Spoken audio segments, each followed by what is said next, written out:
இதுக்கு முன்னாடி Ajithkumar racing team நெறைய ஜெயிச்சிருந்தாலும், இந்த ஒரு வெற்றி ஏன் இவ்வளோ பெருசா பேசப்படுது தெரியுமா? அதுக்கு முக்கியமான காரணமே இந்த ரேஸ் நடந்த இடம் தான். 24 ஹவர்ஸ் பெல்ஜியம் சீரிஸ்ல அஜித்குமார் ரேசிங் டீம் 2ண்ட் பிளேஸ் வந்தது உங்க எல்லாருக்கும் தெரியும்ல.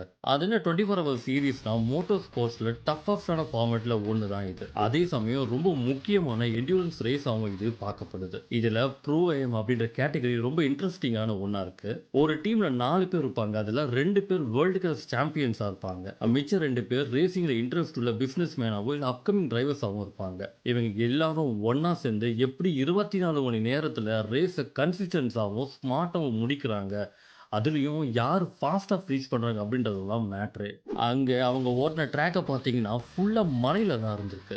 ஒரு பக்கம் மேல ஏறுனீங்கன்னா, இன்னொரு பக்கம் நேரா கீழ இறங்குவீங்க. அப்படியே ரோலர் கோஸ்டர் ஓட்டுற மாரியான ஒரு ஃபீல் உங்களுக்கு கிடைக்கும். இதுல இன்னொரு சேலஞ்சிங்கான ஒரு விஷயம் என்னன்னா, கிளைமேட். கேம் நடக்கிற இடத்துல வெதர் ஒவ்வொரு பிளேஸ்லயும் மாறிட்டே இருக்கும். ஒரு எண்ட்ல வெயில் அடிச்சா, இன்னொரு எண்ட்ல மழை பெய்யும். அதனால தான் அந்த சிச்சுவேஷனுக்கு தகுந்த மாரி சரியான டயர யூஸ் பண்ணி ஸ்ட்ராட்டஜியா ட்ரை பண்ணணும் அந்த இடத்துல.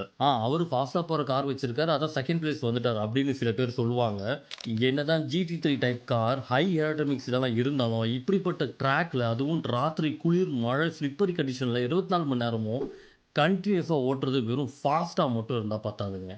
டிரைவர்ஸோட ரியல் என்ட்யூரன்ஸ் என்னன்னு இந்த ரேஸ்ல இருந்து நமக்கு நல்லாவே தெரியும். அப்படிப்பட்ட இந்த ரேஸ்ல தான் அஜித்குமார் ரேசிங் டீம் 2வது இடத்த புடிச்சிருக்காங்கங்க. இத பத்தி நீங்க என்ன நினைக்கிறீங்கன்னு கமெண்ட்ல சொல்லுங்க. அப்படி இந்த மாதிரியான இன்ட்ரெஸ்டிங்கான விஷயங்களுக்கு என்ன ஃபாலோ பண்ணிக்கங்க.